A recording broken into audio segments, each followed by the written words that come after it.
Yeah, very happy with how we performed. Look, we were a little bit unsure coming into the game exactly where we are. The same with all the teams. I suppose Cork had the benefit of playing a game, but I think we have a good bunch, and the biggest thing I think in terms of the bunch is their work rate is fantastic, and I suppose that's just come down from how the senior team are playing, how the under-20s team are playing. We want to play a particular way, and I thought our setup was good as well. So we done a little bit of homework on how Cork could play, and thankfully things worked out. But that mightn't be always the case. Really proud of how all the lads played. Was the goals the turning point?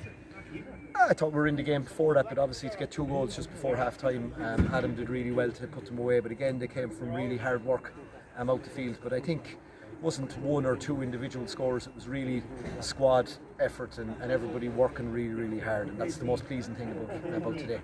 Just about Adam English, I mean, he's a phenomenal player and he showed it there today.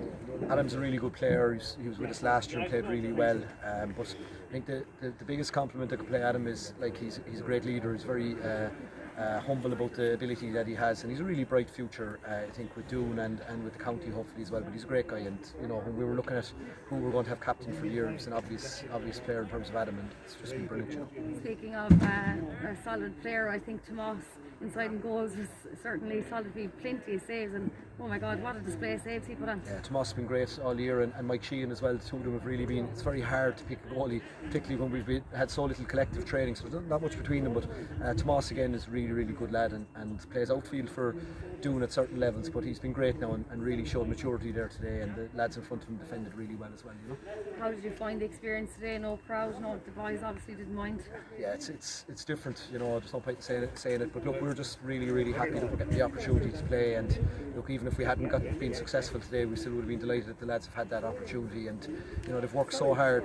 15 months ago we got started to this, and they've really worked hard.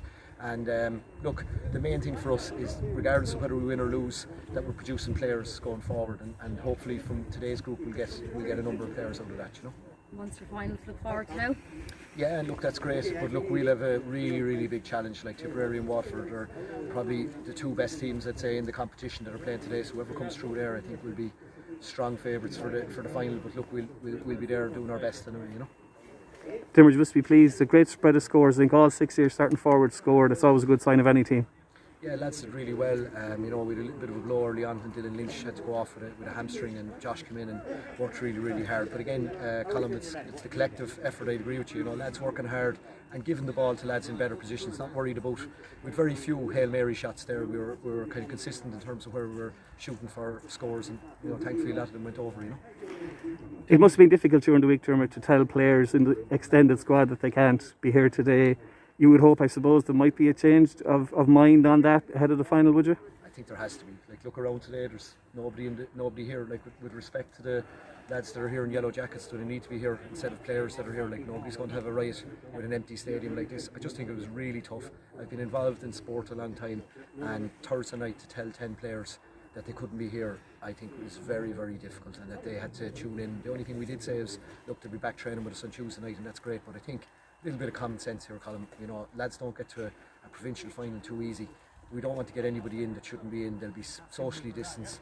I'm working inside in the school with 900 students who come in every day. So there's a complete contradiction in terms of what's happening there. And I hope common sense prevails in that, but I wouldn't hold my breath. From the time during which you have been involved in school sport, the fact that this competition is taking place at all, in terms of the mental health benefits to players and that, how important is it? It's huge. I see it inside the school. We've continued extracurricular activities. Young people have really, I think, borne the brunt of the COVID-19 in terms of their lifestyles, and it's important that we physical activity. So I totally accept, though, people could be looking at it and saying, why are games going ahead with the issues that are in society at the moment, and we have to be mindful of that. But I think if they can be done safely, young people need to be out playing sport, they need to be physically active. And in terms of this competition, it's just been great for our guys to come back and play. There might have been a little bit of moaning and groaning even for myself that we've only a few sessions to prepare. But look at that today, even the Cork lads as well, how hard and how much effort they've put in during the year. So it's important that the competitions go ahead, and I think if we can do it safely, I'd like to see if we can try and get school sport going and other underage sport going as much as possible and as safely as possible. I think we all know a little bit more about how to run these competitions 6 months on as well.